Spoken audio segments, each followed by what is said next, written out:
Subscribe کریں ہمارے channel کو اور بیل آئیکن کو کلک کریں تاکہ ہماری ہر نئی آنے والی ویڈیوز آپ تک بآسانی پہنچ سکے۔ اعوذ باللہ من الشیطان الرجیم، بسم اللہ الرحمن الرحیم۔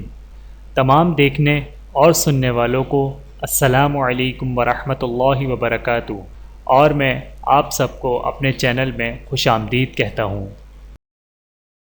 اور آج کی ہماری اس ویڈیو کا عنوان ہے 15 شعبان کے روزے کی اہمیت اور فضیلت۔ آئیے جانتے ہیں اس ویڈیو میں۔ بسم اللہ الرحمن الرحیم۔ حضور اکرم صلی اللہ علیہ وآلہ وسلم فرماتے ہیں کہ مجھے حضرت جبرائیل علیہ السلام نے خوشخبری دی کہ ماہ شعبان میں اللہ تعالیٰ رحمت کے 300 دروازے کھول دیتا ہے۔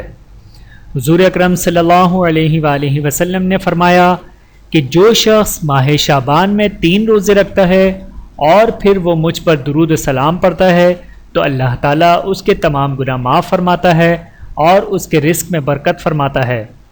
حضرت عائشہ رضی اللہ تعالی عنہ فرماتی ہیں کہ حضور اکرم صلی اللہ علیہ وآلہ وسلم کو شعبان سے زیادہ کسی مہینے میں روزے رکھتے ہوئے میں نے نہیں دیکھا۔ حضرت انس رضی اللہ تعالی عنہ فرماتے ہیں کہ جو ماہ شعبان میں ایک روزہ رکھتا ہے وہ جنت میں حضرت یوسف علیہ السلام کا ہمسایہ ہوگا اور اسے حضرت ایوب علیہ السلام اور حضرت داؤد علیہ السلام جیسی عبادت کا ثواب عطا ہوگا۔ حضرت انس رضی اللہ تعالی عنہ بیان کرتے ہیں کہ نبی پاک صلی اللہ علیہ وآلہ وسلم سے سوال کیا گیا کہ سب سے افضل نفلی روزے کون سے ماہ میں ہیں؟ فرمایا کہ شعبان میں۔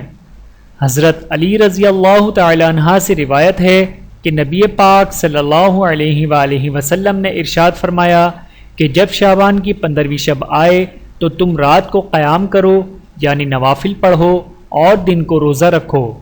اللہ تعالی ہم سب کو اس پر عمل کرنے کی توفیق عطا فرمائے، آمین ثم آمین۔ چینل کو سبسکرائب کریں۔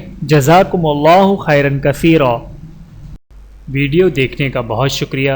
مزید ویڈیوز دیکھنے کے لیے ہمارے چینل کو سبسکرائب کریں۔ اگر ویڈیو پسند آئے تو لائک کریں۔ اچھی بات کو دوسروں تک پہنچانا صدقہ جاریہ ہے۔ جزاکم اللہ خیرا کثیرا۔